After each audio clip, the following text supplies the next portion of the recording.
5년 전 서울 지하철 구의역에서 발생한 스크린도어 수리하다 사망한 김군 사건, 다들 기억하실 겁니다. 당시 이 김군 사망에 책임 있는 사람들이 재판을 받았고요. 또 유죄 판결이 나왔어요. 원청인 서울메트로 대표는 벌금 1,000만 원, 또 화덕업체 대표는 징역 1년에 집행유예 2년. 이렇게 형사재판이 끝났습니다. 그런데 오늘 재판이 다시 열린다고 해요. 물론 실제 재판은 아니고 산재 시민법정입니다. 주최자가요, 민주당의 이탄휘 의원인데요. 연결해서 이야기 들어보겠습니다. 의원님 안녕하세요.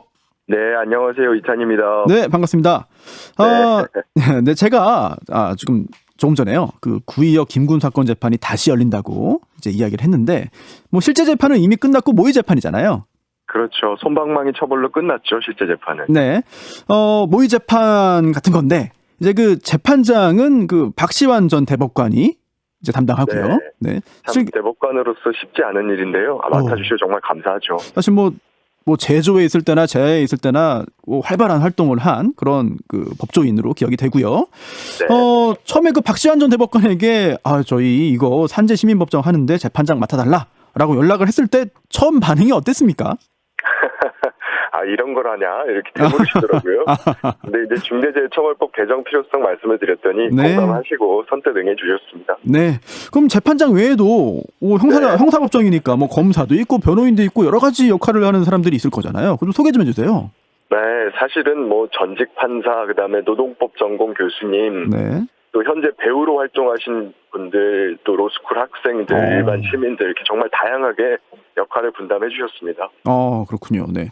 그리고 또 하나 좀 궁금한 게 이게 이 모의 재판이 현재 시행 중인 법률에 기초해서 하는 게 아니라 거기에 추가해서 하나 새로운 제도가 도입된 걸 가정해서 재판이 진행된다고 들었거든요. 맞습니다. 형량 배심원제라고 하는 건데요. 좀 어려워요. 쉽게 좀 설명부터 좀 해주세요. 이제 좀 많이 알려진 사실이 하나 있는데 산재 사망 사건 한 건 내에 노동자 한 명 죽을 때 법원이 선고하는 벌금 평균 액수가 450만 원 수준이잖아요. 참. 그래서 이제 뭐 이러다 보니까 판검사가 죽어도 이러겠냐, 뭐 판검사 목숨, 노동자 목숨이 다르냐 이런 비판이 수십 년째 나오고 있는데요.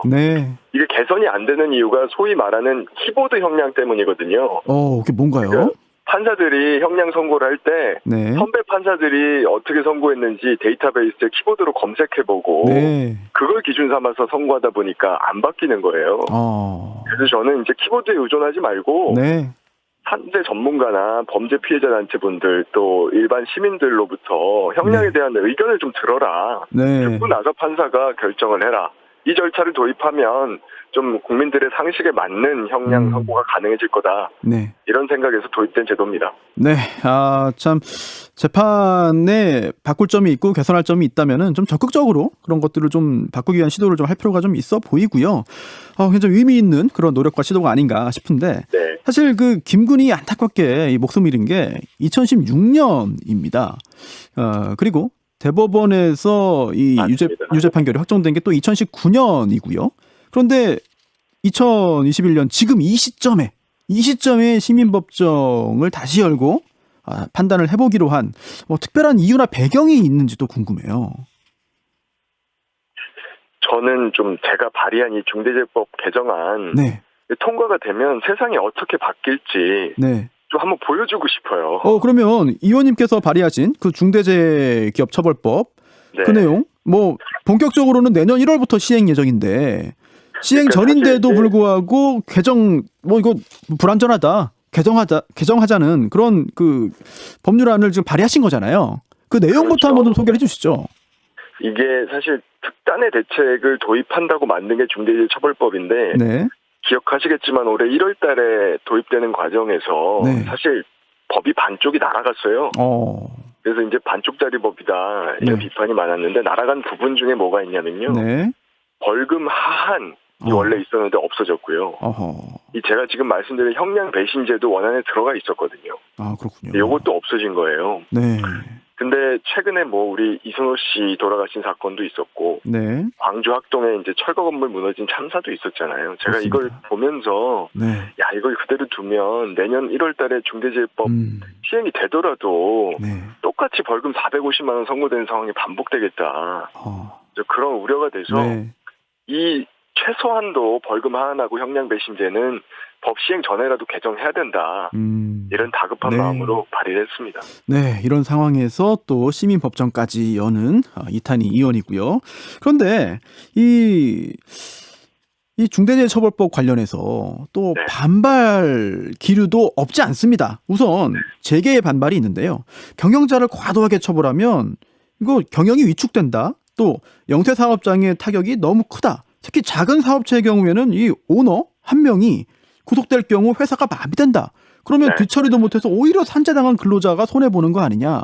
아예 회사가 망하면 어떡하느냐.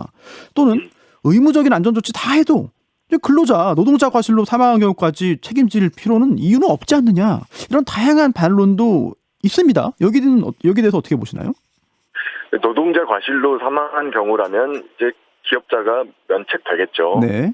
그러니까 이게 중대재해법은 불법을 저지른 기업만 처벌을 하는 거고요. 선량한 기업자들은 아무런 걱정할 것이 없습니다. 네. 그러니까 이제 중대재해처벌법을 보면 구체적으로 의무를 부과를 하고 있어요. 그러니까 안전조치를 할 의무, 또 재발방지 조치를 할 의무 이런 것들이 부과가 돼 있고 이걸 비유를 하자면 이제 쉽게 말해서 노동자들을 위험에 노출시킨 사람한테 그 위험을 방지할 의무를 지는 건데 그렇죠. 원래 상한 음식 계속 먹으면 언젠가는 사람이 병에 걸리는 거잖아요. 그렇죠. 그 상한 음식을 먹인 사람한테 책임을 지우자 이런 취지이니까요. 네. 안전조치, 재발방지 조치 다 한 기업가들은 걱정할 게 없다. 아하. 네, 이렇게 말씀드립니다. 네.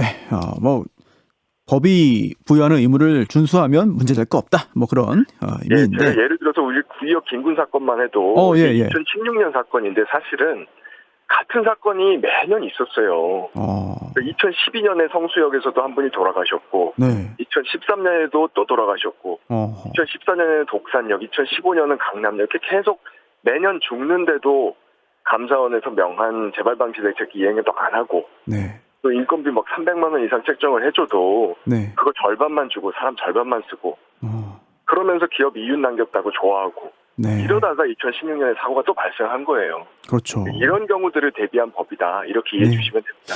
네, 잘 알겠고요. 그리고 또 이탄희 의원 오늘 어렵게 모셨는데 또 나오신 김에 좀 다른 질문도 하나 좀 드리고 싶은데요. 사실 이탄희 의원이 계속 또 관심을 갖고 있는 또 분야 또는 영역 중에 하나가 또 이제 좀 능력주의 여기에 대한 또 여러 가지 좀 분석이나 또는 비판인 것 같습니다. 근데 최근에 이제 국민의힘에서 대변인도 토론 배틀로 뽑기도 하고 능력주의를 강조하고 있습니다. 그리고 이게 일정 부분 공정하다, 시험이 제일 공정하다라고 하는 그런 여론과 맞물리면서 또 지지율 상승에 영향을 주기도 한 것 같거든요. 자, 과연 이게 옳은가? 과연 이게 맞는 말인가? 여기에 대해서 이탄희 의원도 여러 가지 생각을 많이 하신 것 같습니다. 제가 일단 말씀드리고 싶은 부분은요. 지금 이준석 대표가 표방하는 건 능력주의가 아닙니다. 아예 능력주의가 아니다. 네, 이건 경쟁주의, 서열주의라고 부르는 게 맞고요. 경쟁주의, 서열주의다. 나고자는 버리고 간다는 거잖아요. 버린다. 해고도 자유롭게 한다. 그리고 또 이제 기회 평등을 위한 적극적인 조치를 취하지 않겠다 이런 것이기 때문에 이건 능력주의가 아니라 경쟁주의, 서열주의가 맞다라고 생각을 하고요. 이제 저는 이제 그거에 맞서서 우리 민주당에서는 경쟁주의가 아니라 협력주의다. 서열주의가 아니라 평등주의다. 이런 가치를 표방할 필요가 있다고 생각합니다. 그럼 그 가치의 표방을 넘어서 구체적으로 지금 젊은 층들이 이런 불공정에 대해서 굉장히 좀 민감해요. 물론 그 공정과 불공정이 구체적으로 무엇을 의미하느냐에 대해서는 그 판단, 세부적인 판단이 다 옳다고 보기는 어렵습니다만 공정을 굉장히 중요시하게 여기는 이 젊은 층들에 대해서 민주당이 좀 적극적으로 다가서고 설득을 하고 이해를 시킬 필요가 있지 않나 싶기도 하거든요. 저것이 절대적으로 동의를 하고요. 근데 이제 우리가 절차의 공정 이것만을 떼어놓고 이야기를 하는데 저는 그것 말고 기회의 평등 그리고 결과의 정의 이런 것들을 포함해서 젊은이들이 공정이라는 말을 쓰고 있다고 생각하고요.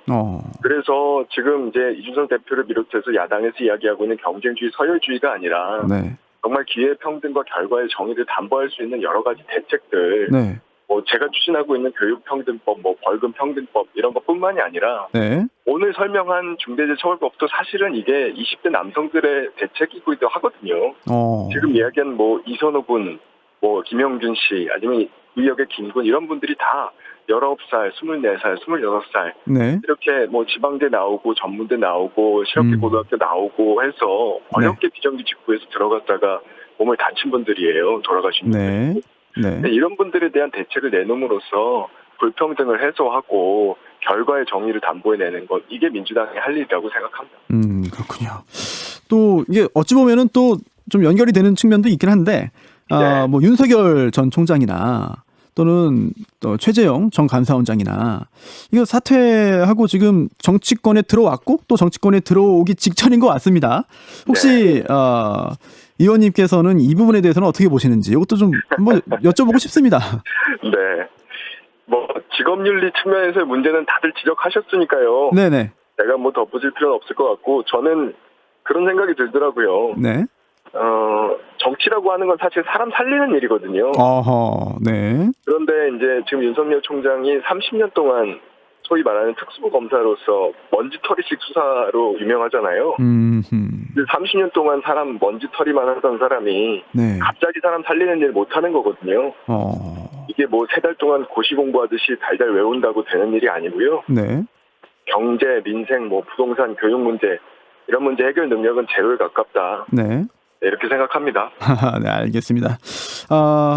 오늘 모의 재판 관련해가지고 모의 법정 관련해가지고 모신 다음에 여러 가지 그 현안까지도 함께 들어보는 시간이었고요. 뭐 다양하게 뭐 자세하게 말씀해 주셔가지고 저희가 많은 정보 얻고요. 또 의원님의 생각도 잘 알 수 있었던 것 같습니다. 네. 네, 오늘 오후 1시가 되면 우리 모의 재판 재판 결과가 나옵니다.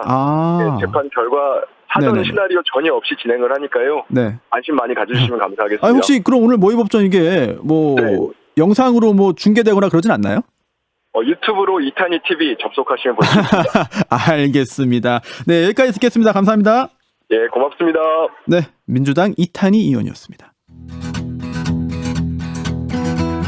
김현정의 뉴스쇼는 청취자 여러분의 참여로 이루어집니다. 트위터, 페이스북, 레인보우 게시판, 그리고 단문 50원, 장문 100원의 유료 문자 샵 1212, 우물정 1212 통해 참여하실 수 있습니다.